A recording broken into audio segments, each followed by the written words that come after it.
Halo semua, di video kali ini aku akan menjelaskan materi framework lanjutan mengenai penerapan BaaS atau Backend as a Service.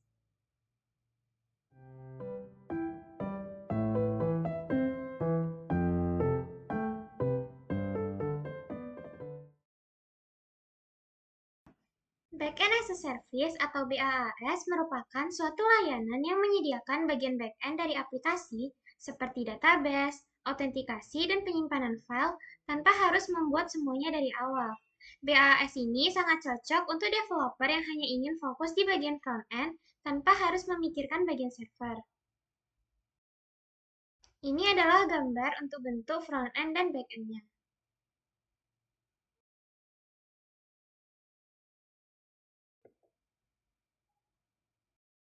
Pada penerapan BAS ini, kita menggunakan Superbase, di mana Superbase ini merupakan salah satu platform BaaS yang mirip seperti Firebase, tetapi berbasis open source dan menggunakan PostgreSQL sebagai database-nya.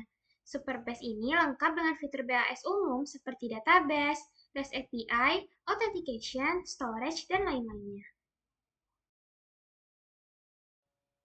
Untuk membuat database menggunakan Superbase, yang pertama dilakukan tentu mengakses websitenya. Ini adalah website yang akan digunakan.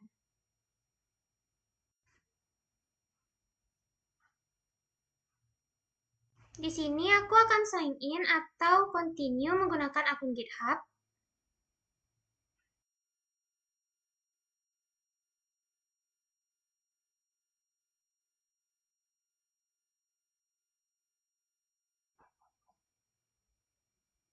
Setelah berhasil login dan masuk ke dashboard, klik New Organization untuk membuat organisasi baru.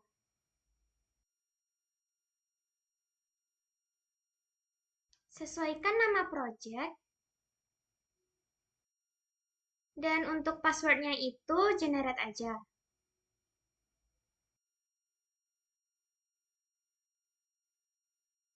Pada bagian region, kita set tetap aja secara default atau tetapkan aja Singapura karena termasuk server terdekat. Nah, setelah project terbuat, kita akan dialihkan ke halaman project dashboard. Lanjut ke pembuatan tabel. Ini dilakukan di menu table editor.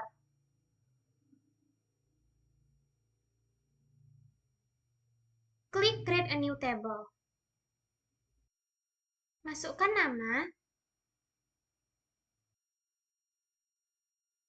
Pada bagian enable row level security ini, jangan di checklist. Apabila muncul pop-up seperti ini, klik confirm. RLS ini membatasi data nama yang bisa diakses oleh user tertentu. Biasanya dilakukan untuk CRUD yang wajib login. Lanjut ke lengkapi atribut tabelnya.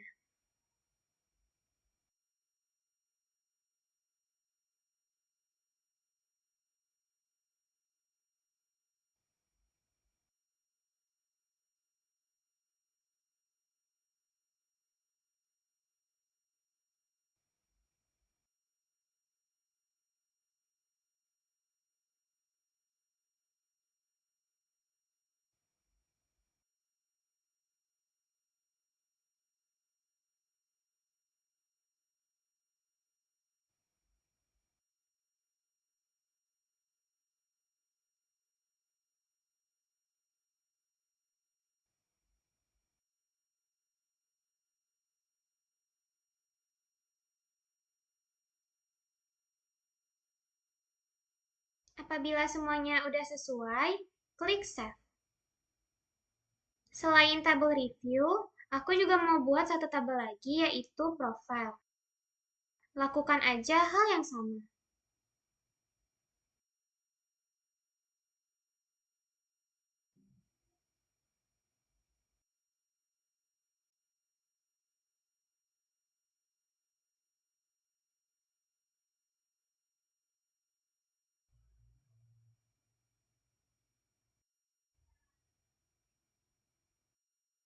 Superbase secara otomatis menyediakan REST API untuk setiap tabel. Untuk melihat API URL-nya bisa dilihat di bagian data API.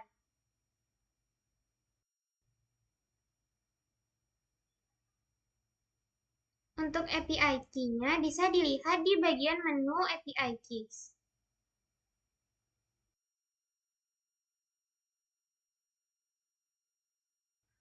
Masuk ke VS Code, pengecekan REST API dapat berfungsi dengan baik, bisa gunakan extension Rapid API Client.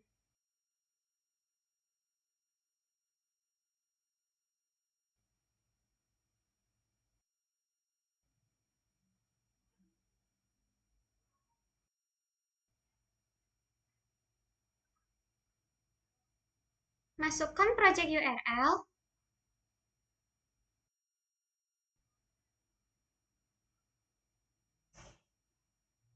lengkapi dengan REST, v1, dan nama tabel.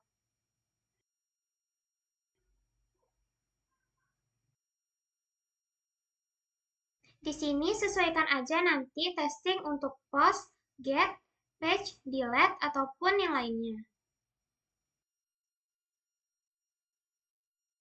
Pada bagian headers, lengkapi API key, content type, dan authorization.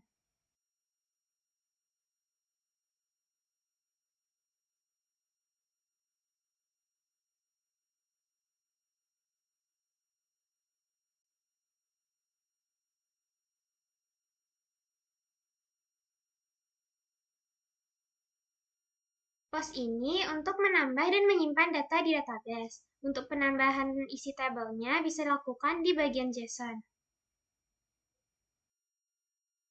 Get ini mengambil data. Page ini untuk mengubah data. Ini disesuaikan aja bagian bodinya dengan data JSON pada kolom yang ingin diubah.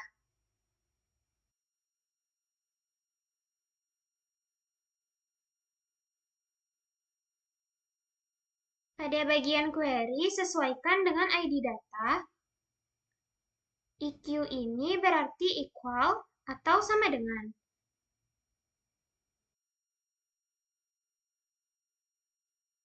Delete untuk menghapus data. Pada body ini kosongkan. Dan query juga disesuaikan dengan ID data yang mau dihapus.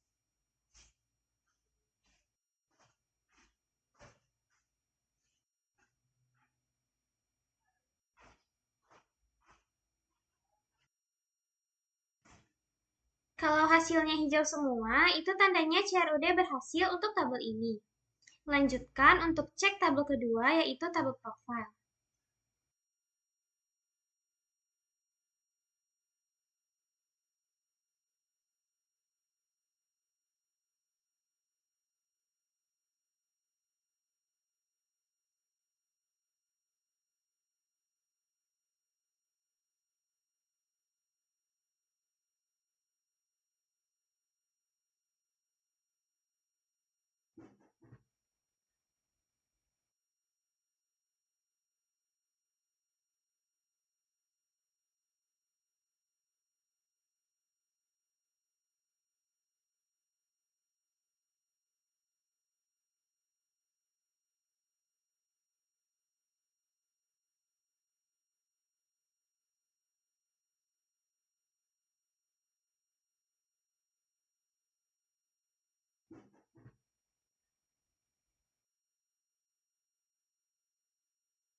Kita akan lanjut ke penerapan CRUD di menu Project Apotekku. Sebagai guest, di sini menunya aku susun untuk review dan profile. Di sini ada beberapa komponen yang ditambahkan. Alert box untuk kotak yang menampilkan informasi sukses, error, dan info.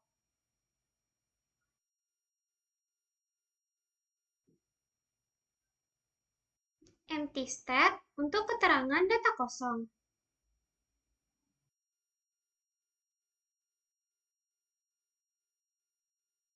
Generic table untuk susunan tabel yang digunakan untuk menampilkan data.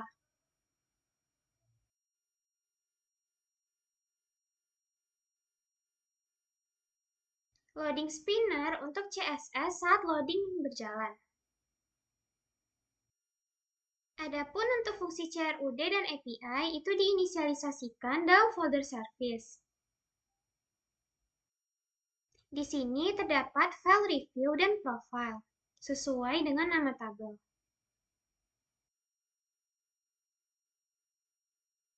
Bagian API URL dan API key ini sesuaikan dengan yang ada pada Superbase tadi. Hingga sesuaikan aja nama tabelnya. Pada review terdapat aksi menampilkan, membuat, dan menghapus data.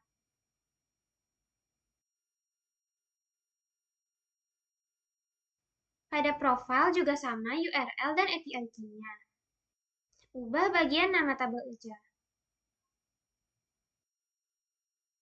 Di profile ini, aksi yang ada yaitu menampilkan, membuat, mengubah, dan menghapus data. Karena adanya API ini, tentu butuh akses halaman review dan profile. Di sini, aku udah buatkan halaman review dengan mengambil service review.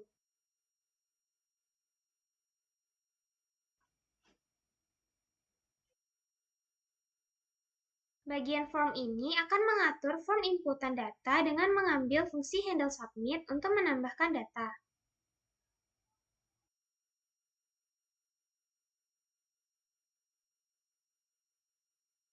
Generic table akan menampilkan seluruh data yang ada dan pernah diinputkan dalam tabel. Kalau misalnya dia nggak ada data, bakalan menampilkan pesan error dari empty state.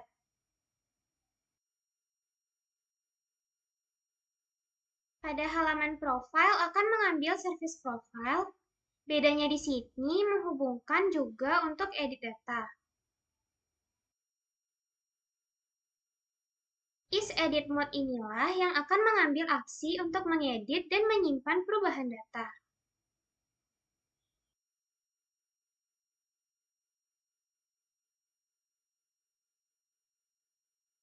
Kalau mau menampilkan halamannya, jangan lupa untuk tambahkan bagian navbar dan app.jsx-nya kalau pada kondisi ini. Nah, aku akan tampilkan hasil CRUD pada kedua menu tersebut.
Semoga video kali ini dapat bermanfaat dan membantu teman-teman semuanya. Sampai jumpa!